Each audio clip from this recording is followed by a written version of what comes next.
Hey y'all, Cocktail Evangelist Jennifer here from Make and Muddle, and I am here in Spirit and Soul podcast today with one of my favorite bad bitches that I know, Miss Jolee. Jolee, I would like for you to introduce yourself and tell us who you are, what you do, and what you're passionate about. Okay, thank you. My name is Jolee Kasperzak. I am known as Red by my partner, Alan Bishop. I am the distillery manager and partner, one of the partners at Old Homestead Distilling Company. And I am passionate about a lot of things. I am passionate about good whiskey. I am passionate about the distilling industry. I'm passionate about art. And I'm passionate about my family. I love that. I love that so much. All right, we're going to build a cocktail together before we, jump into anything as you do. As one does. Right. Okay, we're going to build an old fashioned today. So I want to talk for just a second about old fashions as we start to build.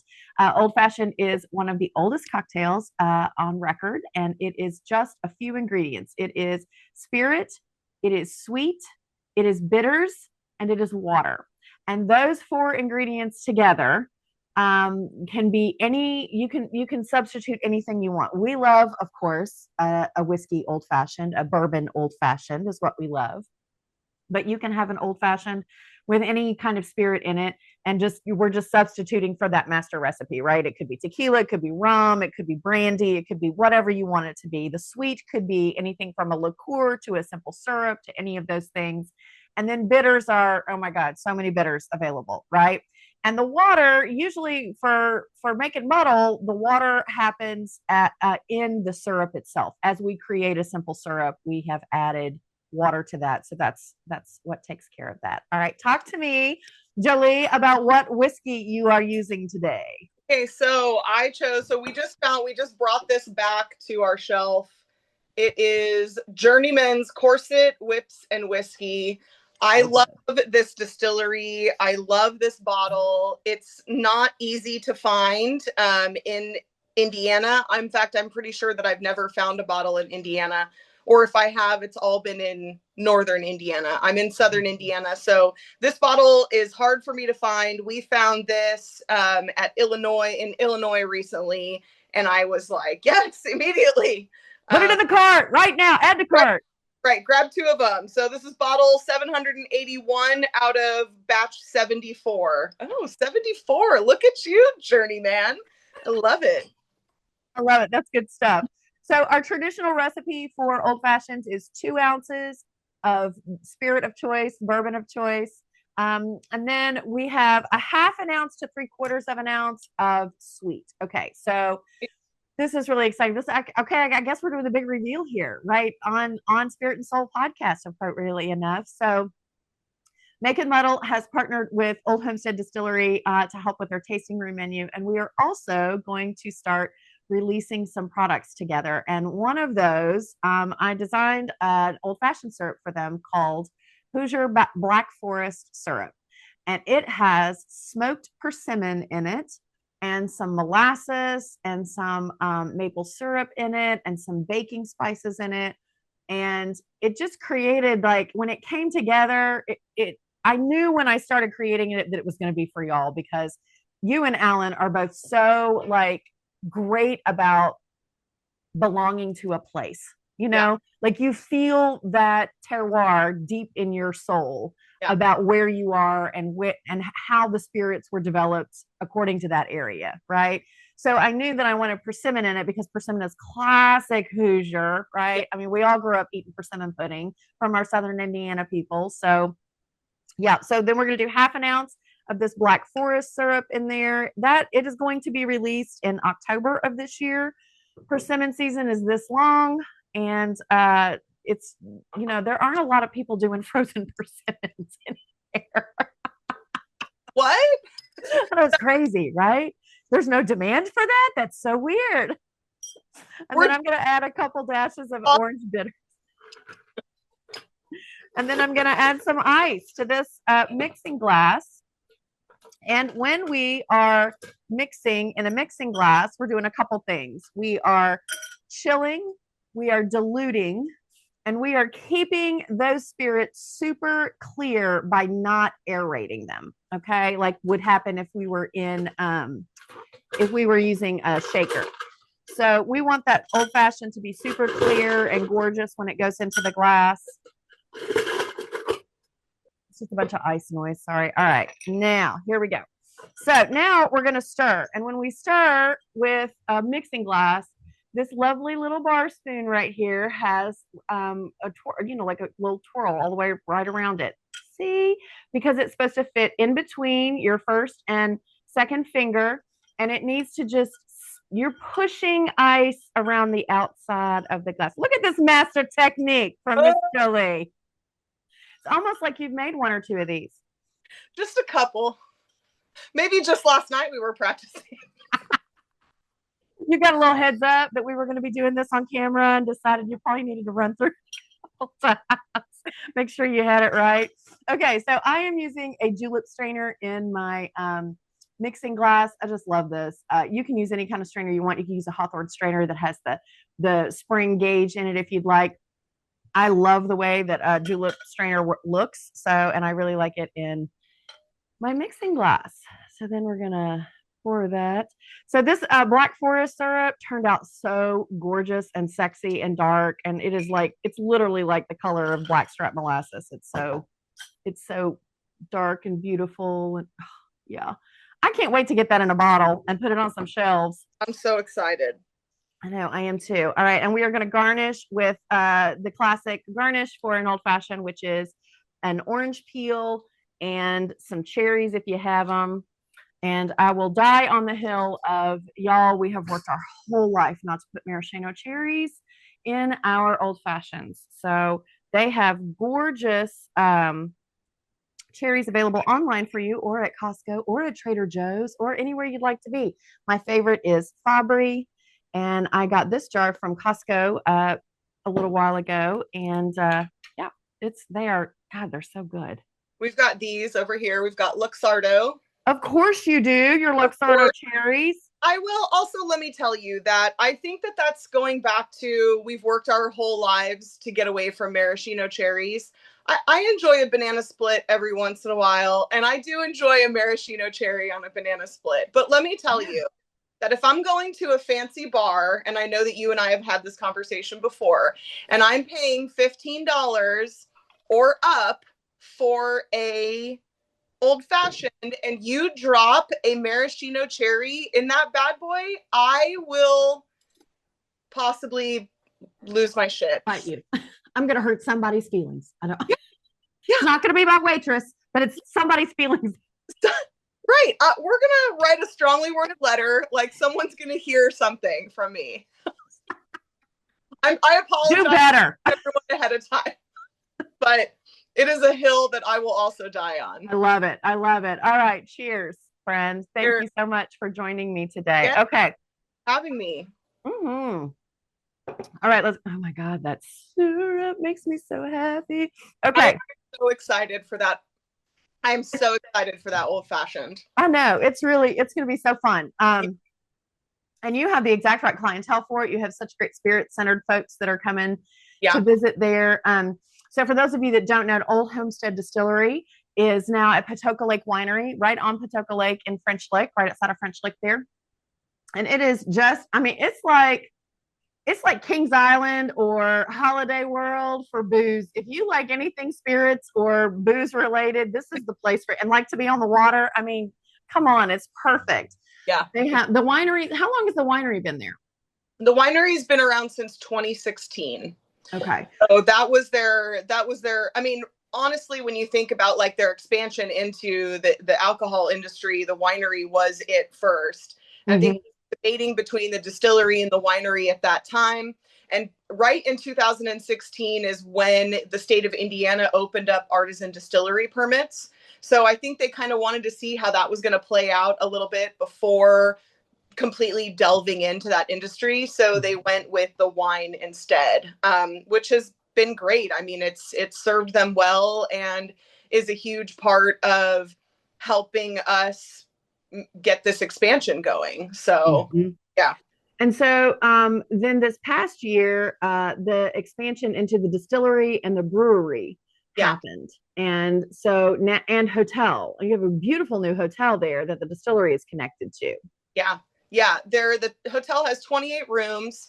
It has 8 king beds with pull-out couches and 20 double queens. And then in the middle is a big common room where there's a restaurant in the middle there. They serve breakfast and lunch Monday through Thursday, and then they do serve dinners on the weekends. And he's awesome. Jamie Boaz is his name, and we'll be doing pairing dinners with him when we release our whiskey as well. And then yeah, the distillery, the tasting room, and then the production room follows. So, and the brewery is all of it is right within walking distance. Mm-hmm. So you can walk from the winery to the brewery in about 5 minutes. I mean, it's it's the parking lot connects them all. So it's, I mean, yeah, it's great. It's a fantastic expansion and such good placement. Oh my gosh, right there on the lake. So much good traffic there, and it's great.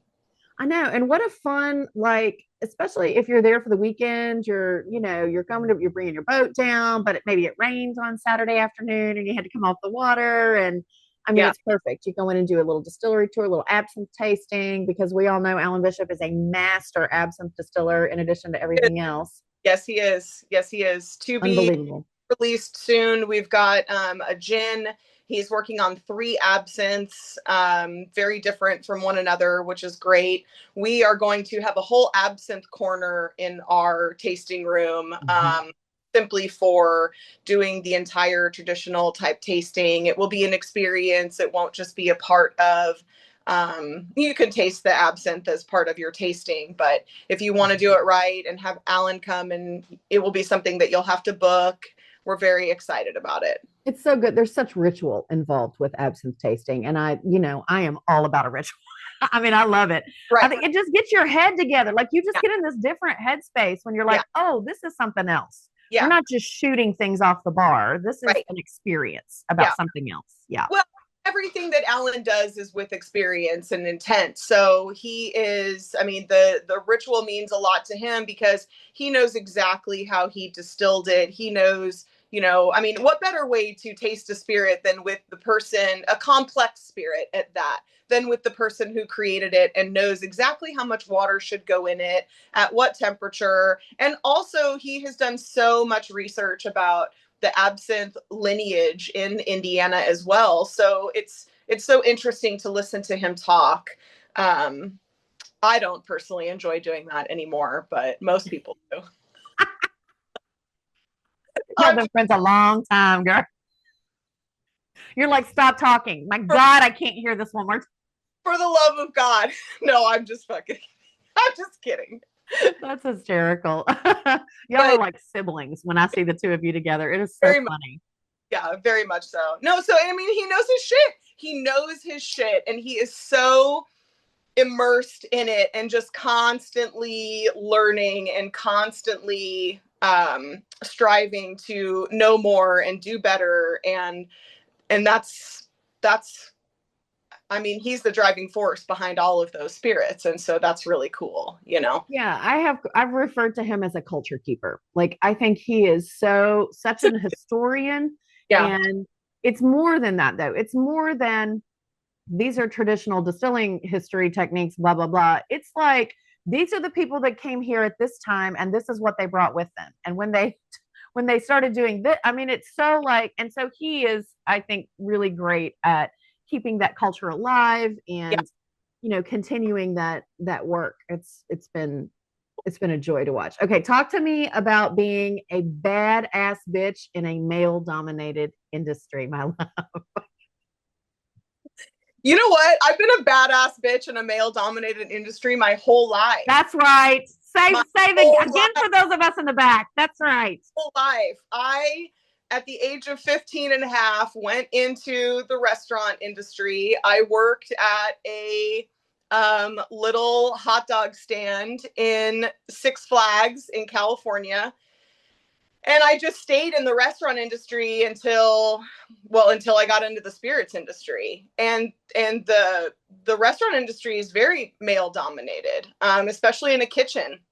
It's very difficult to hold your own in the kitchen. I've been a line cook, I've been a server.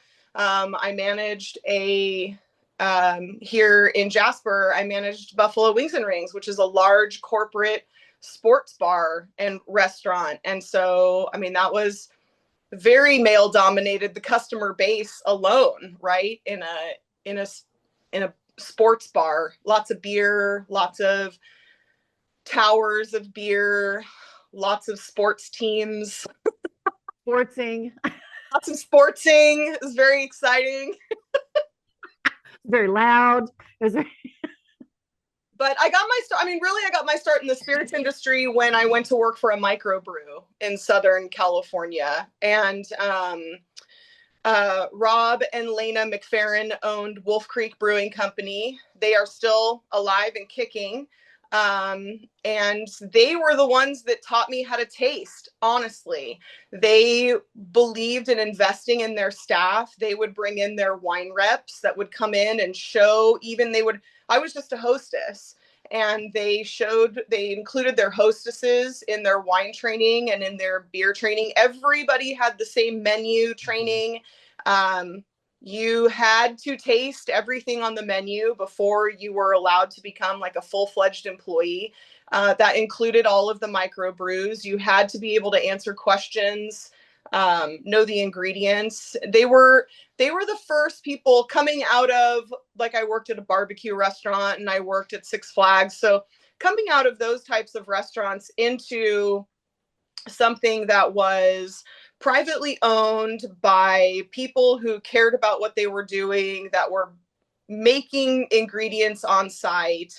The chef was, I mean, they were a real chef, trained and had been doing this. It was a real eye-opener to me. And they brought in, it was the first time I had ever tried red wine. It was the first time I had ever tried anything other than a light beer, and it was very much gross.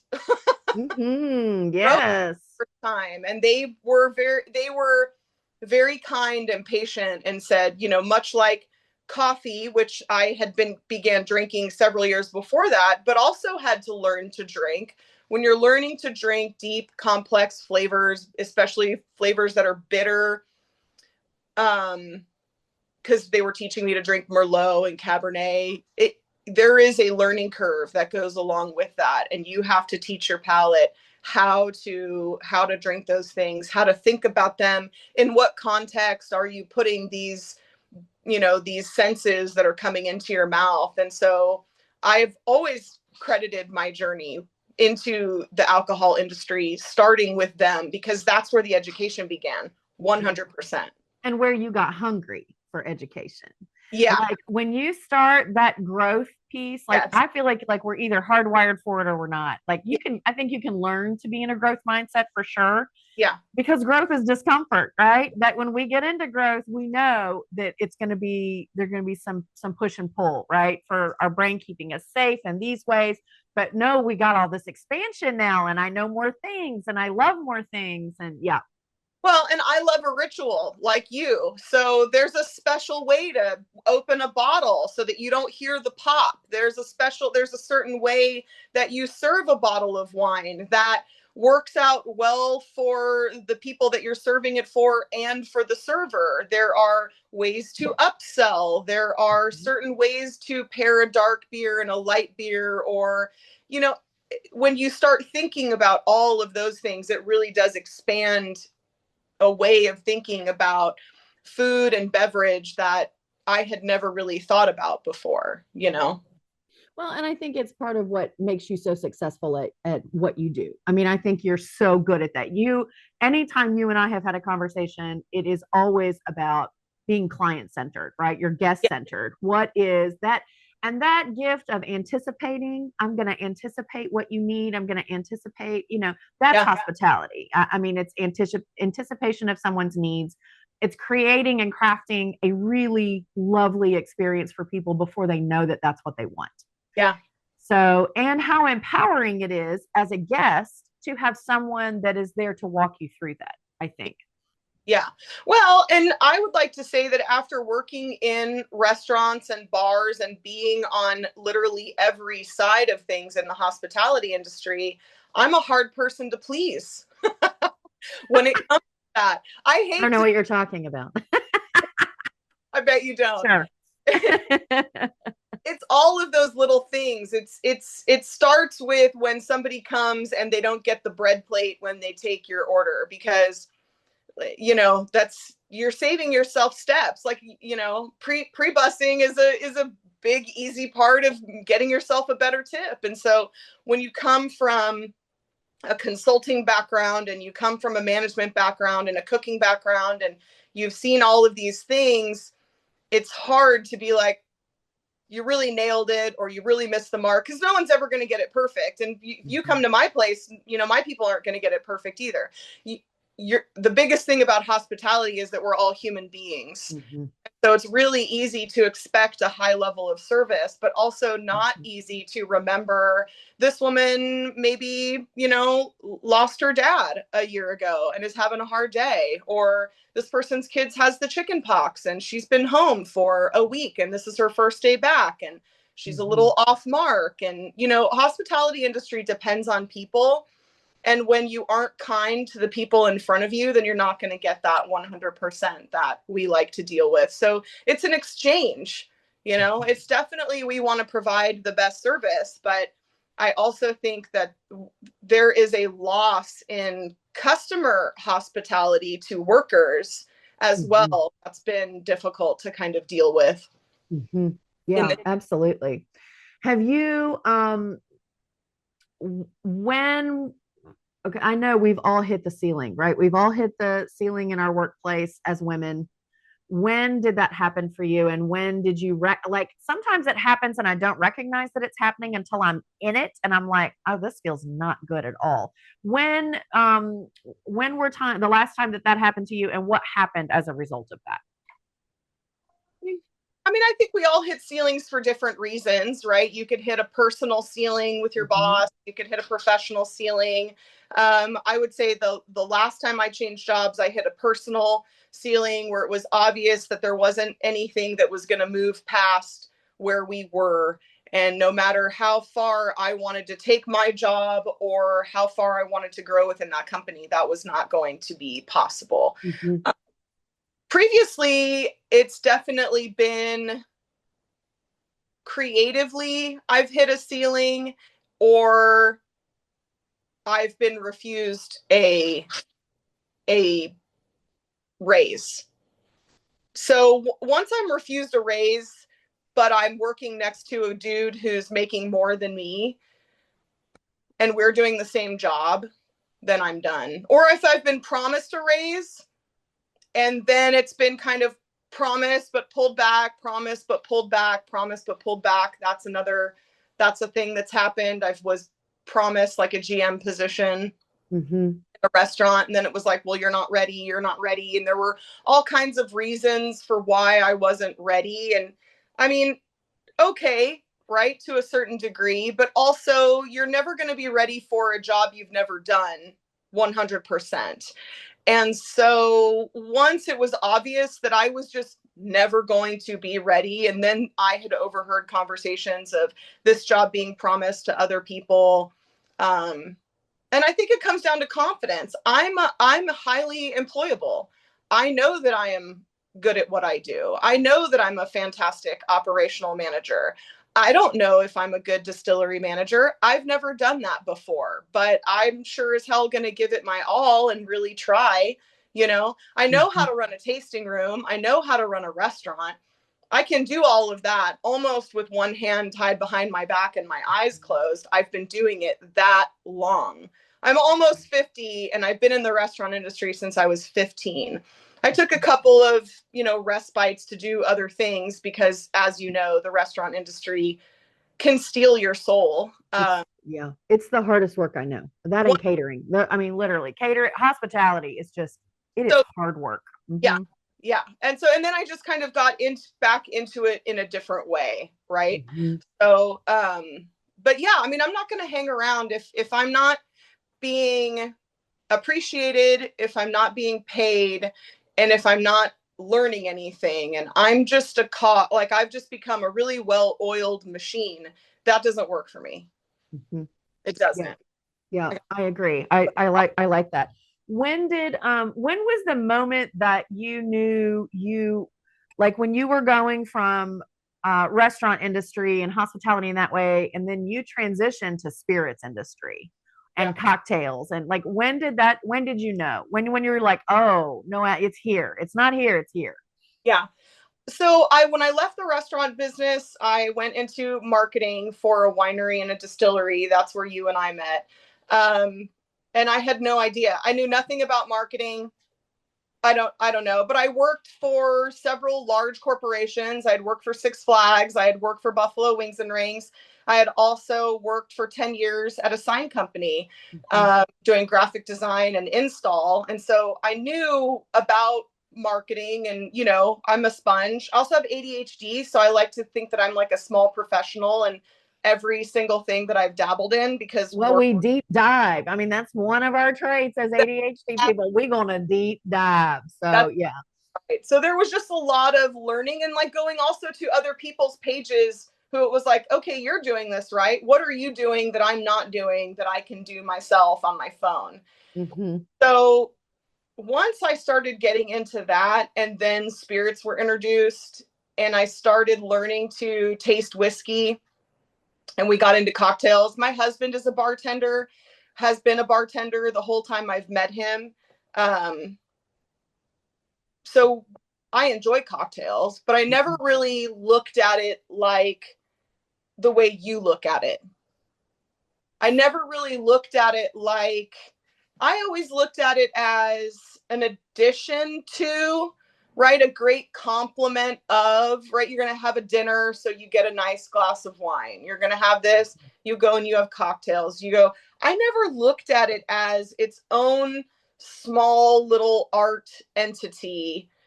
And why couldn't you have a whole dinner of cocktails with small food to pair with the cocktails? That blew my fucking mind. I love it. never thought about drinks on that level. And so when we started messing around and doing things like that, with you, and then there was another bartender that was working for Southern Glaciers. Her name was Jessica, and she was extremely knowledgeable, like yourself. Jessica, I want to say Taylor is her last name, but I don't remember. She was like in charge of the whole bar program for Marriott for a while. Just a phenomenal taste pairer, you know, like she just knew what went with what. And that was the first time I had ever heard about fat washing and smoking. And I was like, the first time I had heard about fat washing, I was like, what is happening? I had no idea any of those things existed. And so it was a deep dive, right? It was, you know, almost 4 years of a deep dive into an entirely brand new thing that I had never, ever thought of or looked at or anything before. And alongside Alan. And so it made things much more they're much more immersible, much more interactive as well.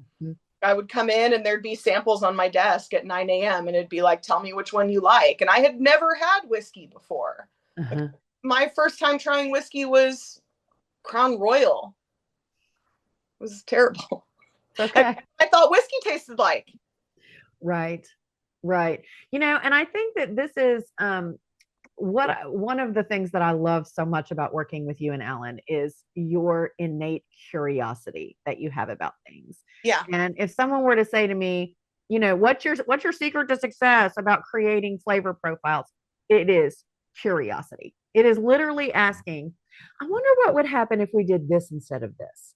And like to work with people who are open in that way, who are first of all so self-assured and secure in who they are and what they do that there's no ego bullshit in it. It is only about the work. And that is like, I have a few groups of friends that are like that. Like there's no ego involved. We all know we're really fucking good at what we do. That's right. So when we come together, the egos go away and it's just like, what can we create together that has never existed before? Yeah. And that is so exciting in a partnership to find people who share that belief and Yeah. who share that value that like we lift as we climb, a rising tide lifts all ships, and we're gonna do this really cool shit together. Well, and what's good for me should be what's good for you because our interests are completely aligned, right? And so Correct. I've just really spent my entire life ADHD, autism, like there is that where you are literally just blinders on, and when you find your people, you're like, I don't know why this works, but it works 100%. And so when that happens, you're like, you don't lose track of those people because there are very few that get you on that level. Yes. And that's definitely how I feel this partnership is. That's definitely how I feel like my partnership with Alan is. There are, I mean, he drives me crazy, and likewise, I drive him crazy all the fucking time on purpose, a lot. But there's definitely when he can zoom into my office and say I have an idea, and he tells it to me, and we go back and forth about the idea for 5 minutes, and then it's written on a board, and it's like, okay, we're doing that. I mean, there's ideas that he and I have had for years that are going to be taking place within the next couple of years. Things that we have talked, planned for over 5 years through multiple companies that we're excited about doing. Events that never came to fruition, or things that were, told we couldn't do. We can do these things now. Yeah. As when you're in charge of your own destiny, that's So this is a good segue. So I want to talk about, you were with a previous company, and y'all created literally some gold medal winning spirits across the board, internationally, every unfucking believable spirits lineup there. And so then you guys came together, well, separate but together, to Old Homestead. Yeah. Talk to me about what your goals were for Old Homestead, and how you're moving through those together. Yeah, sure. So I left French Lick and came to Patoka. I had discussed with them the distillery, and they had talked to me about managing their distillery. And so coming on as the winery manager to work with them ahead of time was phenomenal, because they learned how I worked. I learned how they worked. Then I'm super invested in the winery now as well. I love that place with my whole heart. I love our customers, which also taught me about the customer base for the up and coming distillery, right? That was a crash course. Yes. Oh, definitely. And still then we're still learning, because they are different people. People who drink wine are not people who drink spirits. And sometimes, I mean, for people like us, we drink everything, but not everybody is like that. And not except Malort. I'm not drinking Malort. I don't give a shit how palatable you think you may. I'm not drinking fucking Malort. Okay. Don't.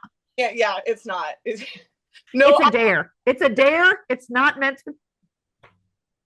Unless it's like on Jackass, then no one's doing it. Campaigns are the best, because their ad campaigns know that their drink tastes like shit, and then they're all about it. So I don't know. It's very funny. Yeah, it's funny. What were we talking about? They taught you, your customers at the winery taught you about customer base. Yeah. Consulting with us from the beginning, because he does that. Alan consults with different. He's currently consulting with a smaller distillery in Indiana right now, and I think that's great, because why would you want to keep all of that knowledge to yourself? Like, there's no, it's like, I'm just to interrupt real quick. That is historic. Like, when we look back at the 70s, the 60s and 70s, and like, let's say the heyday of Stitzler Weller, all of that, right? Like when Pappy was Pappy. So those master distillers were working at multiple distilleries, because they weren't distilling year round at those points. There was not a bourbon boom at that time. We were a Scotch country at that time, right? Yeah. A gin country at that time. Yeah. So now, enter the new dawn, and we finally have distillers that are working together again and sharing all that knowledge. It's so important. Sorry, go ahead. I love it. No, I mean, Alan's very open about distilling, and he writes books and has a podcast and has a channel. And I mean, if you're hungry for it, there is knowledge there to be had. And so, and not just from Alan. I mean, it's literally everywhere. And it's nice because there is that, when you go in and you can call a distillery ahead of time and say, hey, I'm from Old Homestead, we'd like to come. Sure. It's a whole special tour, right? When people in your line of business want to come and see your stuff, you're like, yes, oh my God, please come. And you have the best conversations, because very rarely are you able to geek out with somebody on your own property, right? About somebody that's doing the exact same thing as you are. And so, oh, nerds are my favorite. Any nerds in any, like, if you're going to deep dive, I'm right there with you. Tell me everything you know. Yes. Yeah. Let's talk about it. Mm-hmm. So, I love that. Yeah. So Alan was consulting for us, and then the opportunity came up for him to come over, which was great. We didn't think that was going to happen. And so he did. And that was a bonus for us, because we had gotten a few applications. We put it out there that we were looking for somebody. And we wanted to make sure that there was somebody that could do what Alan had laid out, right? Somebody needed to be familiar with pot stills, and so it worked out. And then Tyler came along, and Tyler's been talking and working with Alan, just kind of learning underneath him for a while now. So Tyler is the still hand, working up to assistant distiller, but is along. I saw him in a social media post yesterday where he was inside the still.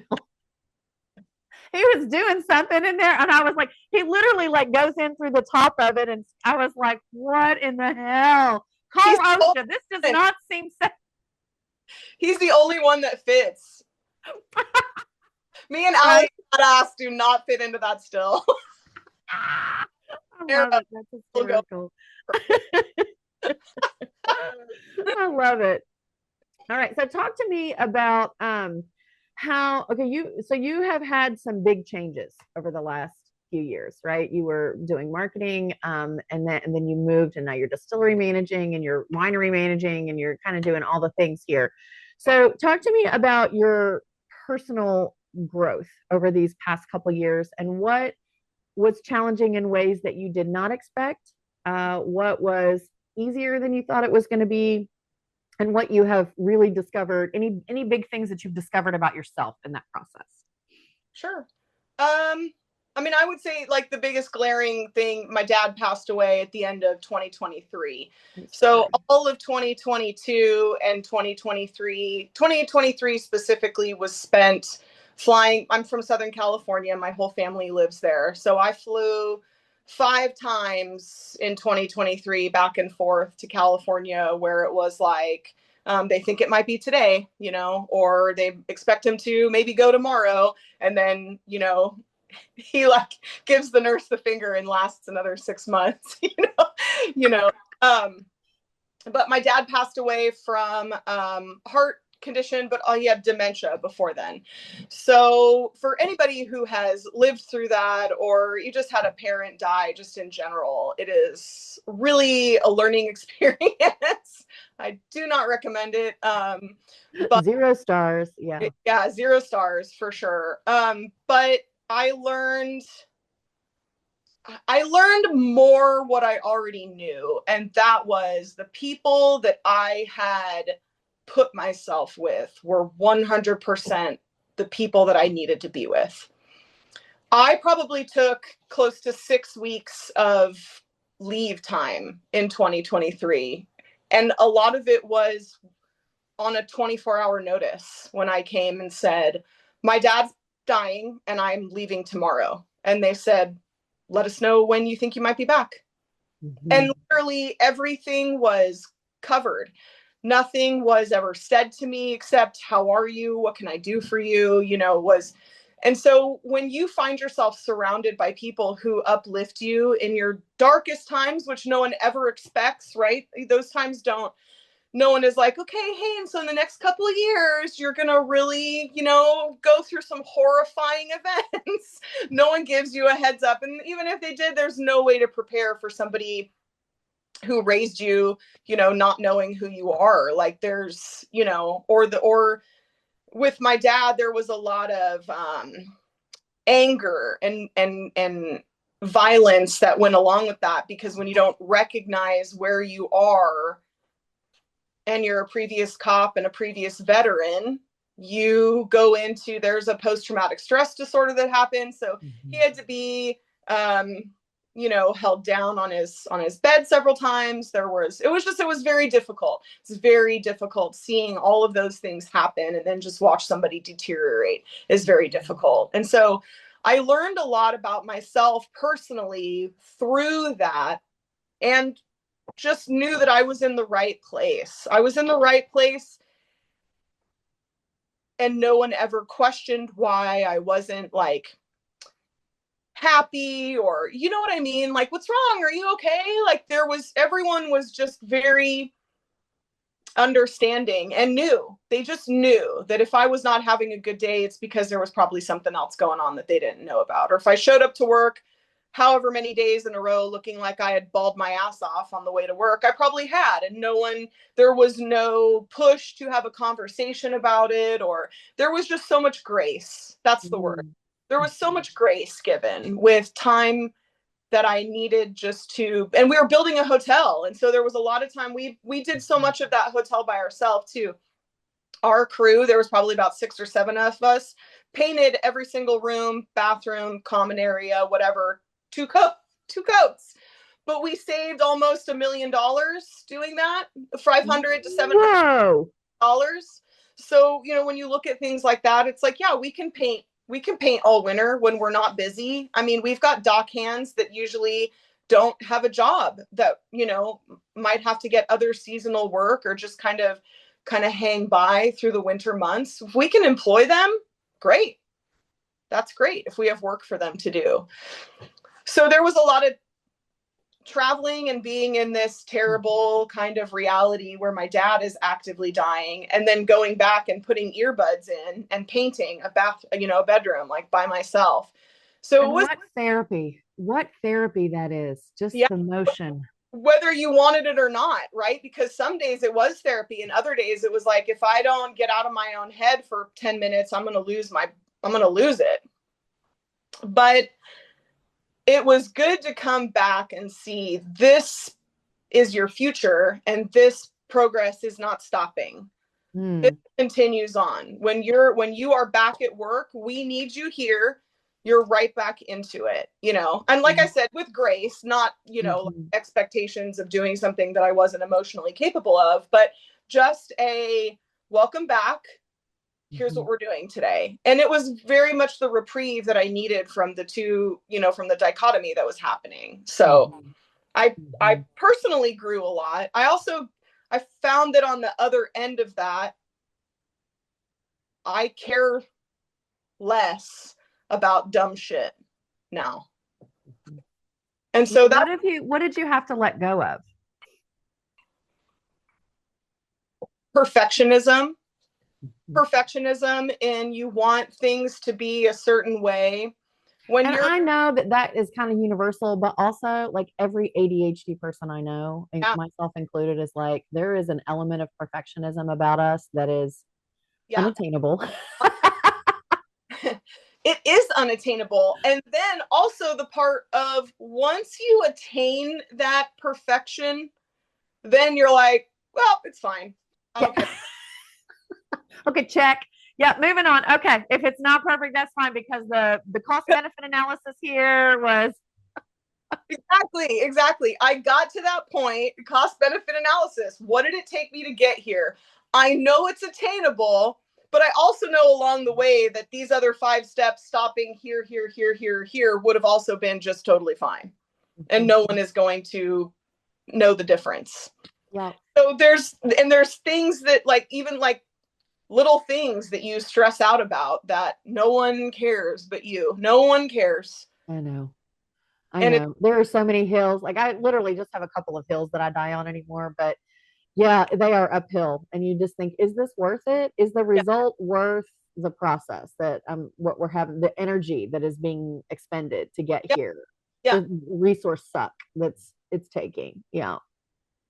And that it's okay to not cut corners, but it's okay to make things easier for yourself. It doesn't have Mhm. to be hard Mhm. just to have a great outcome. Or, there's always this like, I put so much work into it and it's everything that I hoped it would be. Can it be everything you hoped it would be with less work if you maybe asked for help and did things a little bit easier along the way, or planned a little better, or some of those things? Ask for help. What kind of shit are you talking over there? I, Right? ADHD. We don't ask for help. We DDS, do it my damn self. That is literally. rarely do we plan ahead. Or if it's like it's due tomorrow, it's like 3 a.m. and I'm like, time to get started on this project. I'm gonna crush it at 3 a.m. Let me tell you what's not gonna work. My best friend and I have this conversation all the time when we travel. Typically, we're traveling at the tail end of the day before we need to be there, right? And she's finishing work in the car on the way, and blah, blah, blah. And she's got like, we get to the hotel and she's like, I just need to answer these 7 emails. And I'm like, if you answer 7 emails at 8 o'clock, it's going to take you an hour and a half. If That's you right. answer 7 emails at 5 a.m., it's going to take you 15 minutes. That's right. That's right. That's right. I bring my data entry home. For this distilling, you have to track everything that you do. And my boss and business partner is a state representative, so we are very careful about doing everything extra above board, right? We want to make sure that we're being completely respectful of what they want. Look, you can't escape it. Daughter of a cop, employee of a state. Right? And Bartels is also a veteran and a cop. I'm just surrounded. I don't know. But so I make sure that but it will, when you're running a tasting room, there isn't a lot of time for data entry, right? And especially when it'll be easier now that it's up and running. But through April and May, we did a soft opening and an opening. So a lot of that daily data entry just was like, well, we'll do it at the end of the month. Well, the end of the month came and my taxes were due, and I just had to do like 18 hours of data entry in a very short period of time. Andy came in as it's like 1 o'clock in the morning and he's like, are you okay? And I said, yeah, I've just been doing data entry for like 6 hours and I've had to redo this last one like 8 times. No. Because I keep messing up. And he's like, turn off the computer. Turn it off. Step away. You're exhausted and you can't be doing this. You have these expectations that are not realistic. An hour to do something that would normally take you 10 minutes because you've chosen to do it at the incorrect time. That's right. So much of that. And then being able to recognize it in the moment, though, is like, you just get more and more frustrated. Right. You're like, and that's why, right? We have friends, we have partners, we have, that right there. Yes. Yeah. Bitch, step away. I literally had, this is a great example of how smart and dumb I am at the same time. You better talk nice about yourself. I'm just saying. You know what I'm talking about. I bought this plastic measuring cup that was a quart measuring cup. And it was plastic because we're doing things, when we add things to the slushies, it's however many quarts or a half gallon or whatever. And so it had all of the cups on there. But because it's plastic, I didn't think about the alcohol washing off the ink, right? And so then somebody put like a little mark on there with a Sharpie, of course, that. And I was like, well, we just have to figure out how to, measure like a quart. And one of my bartenders goes, well, we have all of these mason jars laying around. That was maybe the dumbest I have felt in a very long time, because she like literally held it up and was like, this is a quart. With no ink on it of any kind. And you're absolutely right. And that's why I say to them, because I've managed a lot of restaurants and I've worked under a lot of people, that it's like, it's my way or the highway. You only see things one way. And when I'm bogged down with data entry thoughts and taxes and government bullshit, I am not thinking about the best way to organize a cabinet in a tasting room. And these bartenders are using this equipment and operating in this space every day. Where do you think this should go? Where do you think this is most beneficial? And how empowering for them to have some, a boss that's saying that to them. You figure out what works best for you here. Yeah. And I would say that is another thing that I learned with my dad being sick in another state. Mm. I am very bossy. I am very take control. I You am, have good ideas. We're changing that dialogue. thank you. I have great ideas and lots of leadership qualities. And so not being around for the care and the day-to-day decisions for my dad was hard, but I had to trust my brothers, whom I trust implicitly anyway. So it's not like I was just trusting some random nurse, right?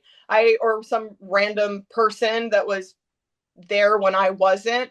These were people that loved my dad, who were making decisions, that were there for the everyday, day-to-day bullshit of things, and could see things that I couldn't see. And then I would, even if I had a thought of, well, I wouldn't do it that way, when I would go to visit, I'd say, oh, I see why they made this decision, because he's not telling me every single little minutia detail that's happening, but he is making decisions based on all of those things. Very similar in just life in general, but in the tasting room. I'm not thinking of all of those things. I'm not seeing the minutia. I have to trust the people that I have set up and trained to be in here to make the decisions when I can't be here.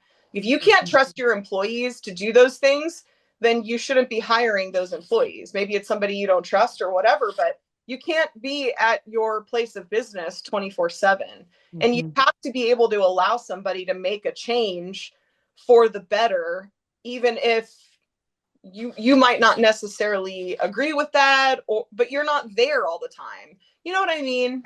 And it helps, I think, with the flow of business too. Like if everything had to come through you, that is just a backup. It's a funnel neck. It's not gonna, And if I you are the only decision maker, that's just dumb. exactly, and I don't need to approve, hey, we switched the cups from this cabinet to this cabinet, or instead of putting the slushy syrup here, we put it over here. Great. I don't care. I don't need to know that. Just tell me, hey, this is what we did. You don't need to say, is it okay if I do X, Y, and Z? Like, here's your boundaries, here's your parameters. Beyond that, this is your workspace, and it should be, as long as we're all on board. Mm-hmm. I And love that. Yeah, I love it. So empowering for your people too, to be in yeah, that space. And yeah. that's great. I love that. Well, girl, this has been such a fun talk today. Thank Hey, you so much for making time this morning. yes. Okay, so big cheers Oh, here cheers. to badass ladies in the business. Cheers to Cheers badass. to that. Cheers, y'all. Thanks for tuning in to Spirit and Soul Podcast this week. Stay tuned, like, follow, drop us a comment. We would love for you to be a part of the conversation in any way. Any questions, any comments, we encourage and appreciate so much. Special thanks to Jolee, who is just one of my favorite people for sure. Cheers to y'all, and we'll see you next time. Cheers, y'all. Cheers.